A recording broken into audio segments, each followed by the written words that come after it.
A'udhu billahi minash shaitanir rajim. Bismillahir rahmanir rahim. Ladies and gentlemen, assalamu alaikum. I'm Dr. Abdul Basit Malik. Today's video is about the complications and the hazards which we suffer with the carbohydrates, particularly the table sugar. The topic is very important, and I have divided it into two, as there are two components of the sugar, the table sugar, disaccharide. It is composed of glucose and fructose. So this video is about glucose. Glucose is present in table sugar, refined sugar, and is also present in starches, grains, wheat, millet, etc. We can also get glucose in the form of maltose or dextrose, which we get from honey, corn, and other things like that. Starches are rice, pasta, cereals, potatoes, wheat.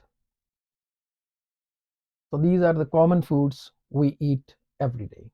Now, what happens when we take these starches and they are digested into our system and they are available in the body as glucose and fructose? So let's talk about glucose first. Glucose is mainly used by mitochondria. Mitochondria are very tiny small structures within the cell, and they are basically the engine house of the cell. They produce energy for the cell. Mitochondria get their energy from all three sources. One is glucose at the top, then proteins at the second, and then amino acids from the protein and fatty acids from the fat. Whenever glucose is available, mitochondria is not using any other form of energy. Their priority is glucose. So then they convert glucose through the Reb cycle to all of the three glucose, amino acids, and fatty acids. They make acetyl CoA, and then it goes into the Reb cycle where they are producing energy by converting adenosine diphosphate into adenosine triphosphate and releasing electrons and providing energy for the different functionaries of the cell. So this is very important function of the mitochondria, and the availability of the glucose is very much necessary for these functions. But what level of glucose should it there be in the cells and in the bloodstream? That level is approximately 4 to 5 millimoles. That means about 70 to 95 milligrams per deciliter of sugars or glucose that is tolerable, that is sustainable by the body. When it exceeds from that level, it has to be removed from the blood. So whenever we eat food, sugary foods, the level goes high and the glucose is removed from the blood into the cells where it goes to the mitochondria and the next process starts. So what happens if there is hyperglycemia, that is the increased level of the glucose in blood? When it cannot be removed from the blood, what will happen to the body? The body will feel fatigue, it will feel agitation, there will be thirst, there will be increased urination. So these are the immediate symptoms we will have because of the hyperglycemia. However, When this extreme levels of hyperglycemia are sustained, or they remain to be for a longer time, and the person is diabetic, type 2 diabetic, what will happen to him? He will go, or he will suffer from hyperosmolar hyperglycemia. And hyperosmolar syndrome will cause different complications. And if the person is type 1 diabetic and the glucose levels are high, then they will go into ketoacidosis, which is very dangerous, may become life threatening sometimes, and one needs immediate treatment in the ER room.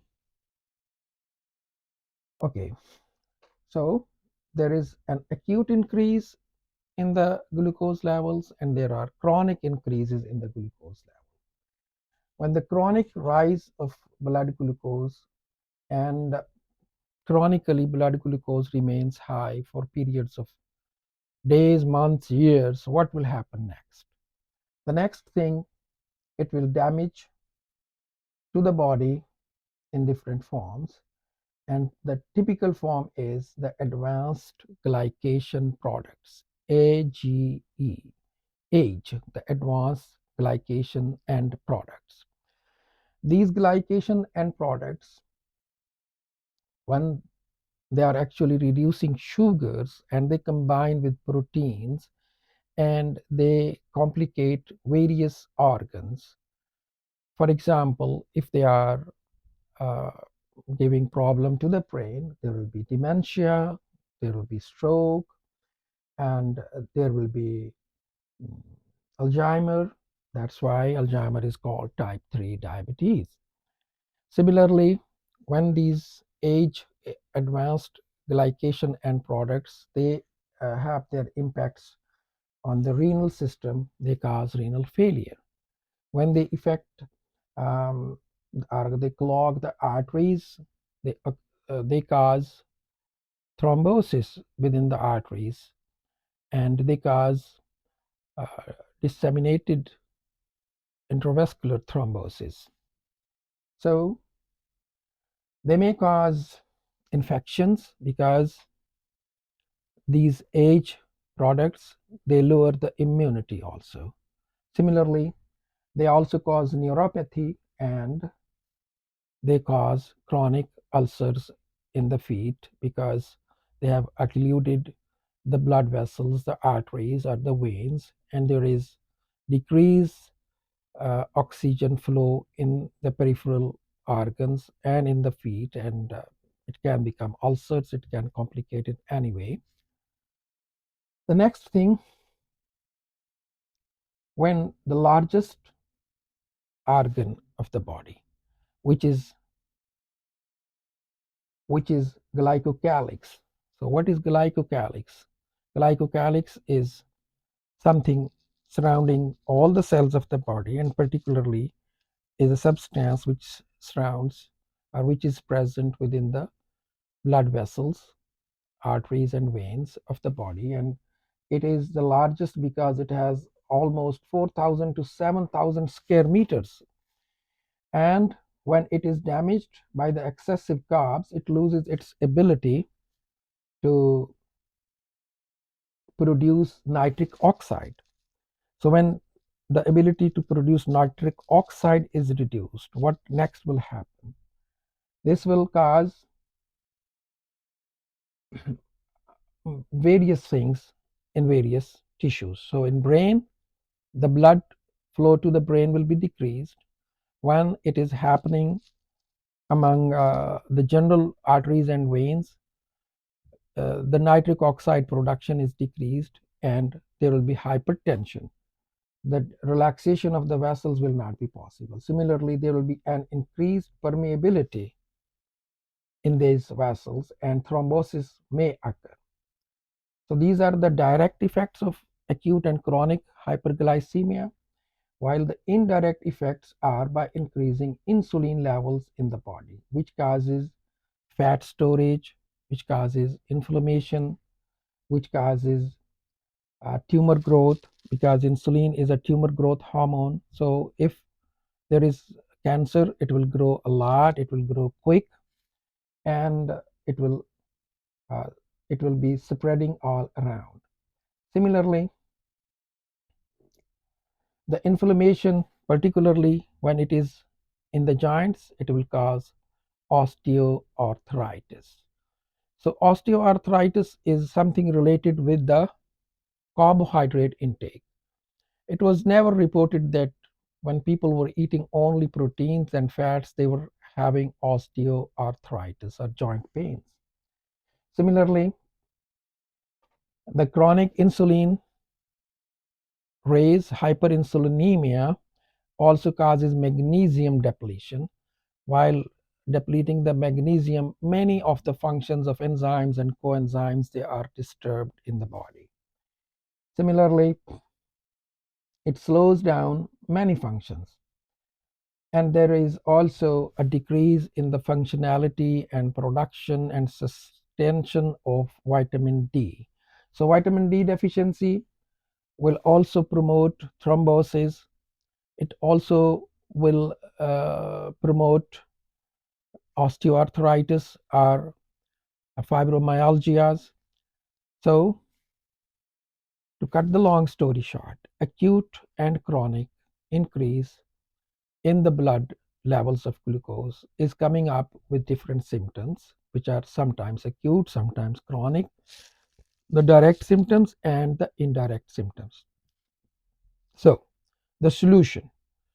The solution is to stop the table sugar, to stop the starches, or to decrease their levels to the minimum so that the complications of these substances may not be, and we can get a better health, lose weight, reverse type 2 diabetes, and reverse other complications of type 2 diabetes, and we can protect ourselves from stroke, dementia, Alzheimer, renal failure, chronic inflammation, fatigue, fibromyalgias, so on and so forth, by eating healthy whole foods, taking less amount of carbohydrates and a large amount of proteins and fats, so that the body may have a ketosis as a form of energy, nutritional ketosis, rather than